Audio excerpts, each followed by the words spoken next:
Bon, la première des crises, et ça a été dit, c'est tout de même une crise de l'ordre public et de la sécurité publique, que je distinguerai de révolte sociale, monsieur le sénateur. Vous l'avez fait à la fin. Il faut le dire, c'est sans précédent.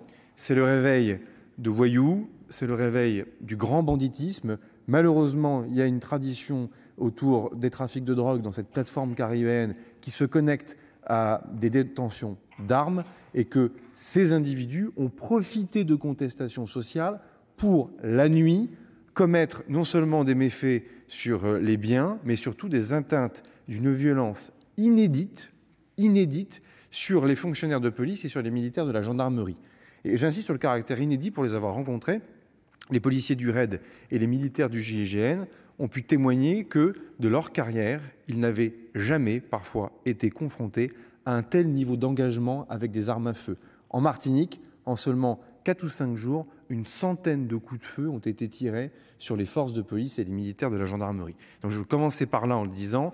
Et les renforts du RAID et du GIGN s'expliquent en cela, puisqu'on est sur des techniques d'intervention qui n'avaient évidemment rien à voir avec le maintien de l'ordre de la journée. Le maintien de l'ordre de la journée, ce sont les policiers et les gendarmes conventionnels. La nuit, le RAID et le GIGN est engagé. Je tenais à répondre à cela et ne pas faire évidemment d'amalgame.